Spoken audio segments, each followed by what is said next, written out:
Hi friends, welcome to my channel. ఇక భూమి గార్డెన్లో చెర్రీని ఒంటరిగా కలుస్తుంది. ఇక డైరెక్ట్గా భూమి చెర్రీని ఇలా అడుగుతూ ఉంటుంది, నిజంగా నన్ను కాపాడింది మీరేనా అని అడుగుతుండగా చెర్రీ కంగారు పడిపోతూ ఉంటాడు. భూమి ప్రశ్నకి షాక్ అవుతూ ఉంటాడు. ఇంకా భూమియే ఆన్సర్ చేస్తూ ఉంటుంది, నన్ను కాపాడింది మీరు కాదని నాకు తెలుసు అని అనగానే ఇక చెర్రీకైతే తన కాళ్ళ కింది భూమి కదిలిపోయినట్టు అనిపిస్తూ ఉంటుంది. ఇక అవును నిజమే, నిన్ను కాపాడింది నేను కాదు అని నిజం చెప్పేస్తాడు చెర్రీ. ఇక నన్ను కాపాడింది ఎవరో చెప్తారా అని భూమి బ్రతిమిలాడినట్టు చెర్రీని అడగగానే, నిన్ను కాపాడింది ఎవరో కాదు మా అన్నయ్య గగనే అని చెప్పేస్తాడు. ఇక దాంతో పట్టరాని సంతోషంతో భూమి పరిగెత్తుకుంటూ గగన్ ఆఫీస్కి వచ్చేసి గగన్ క్యాబిన్ డోర్స్ని కూడా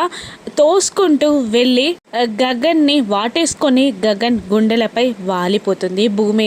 ఇక అలా భూమి తనని వాటేసుకోవడంతో గగన్ కూడా షాక్ అవుతూ ఉంటాడు. ఇక ఒక్క నిమిషం తర్వాత కోపంతో భూమిని పక్కకి జరిపి తన ఫేస్ని చూస్తాడు. కానీ తను ఏడుస్తూ ఉండడంతో తన కోపమంతా ఆవిరైపోతుంది. కాస్త కూల్గా ఏమైంది అని అడుగుతూ ఉంటాడు. అప్పుడు భూమి గగన్ని ఇలా అడుగుతుంటుంది, నేనెవరో తెలుసా అంటూ మీ మనసులో ఉన్న మీ మువ్వని నేనే అని అనేస్తుంది. ఇక గగన్ షాకింగ్గా భూమి వైపు చూస్తూ ఉండిపోతాడు. మీరు ఆ రోజు కాపాడిన ప్రతి ప్రాణాన్ని నేనే అని అంటూ తన దగ్గర దాచుకున్న ఒక మువ్వని చూపిస్తూ ఉంటుంది భూమి.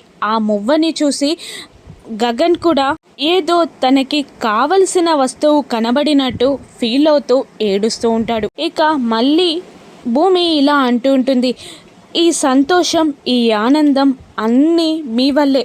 ఆ రోజు మీరు నన్ను కాపాడబట్టే నేను ఇలా ఉన్నాను అని అంటూ ఐ లవ్ యూ అని చెప్తూ మళ్ళీ గగన్ గుండెలపై వాలిపోతుంది భూమి. గగన్ మాత్రం భూమిని అలాగే చూస్తూ ఉండిపోతాడు. గగన్ తన మువ్వ భూమి అని నమ్ముతాడా? భూమి లవ్ని యాక్సెప్ట్ చేస్తాడా? రాను ఎపిసోడ్స్లో చూద్దాం. Thank you for watching.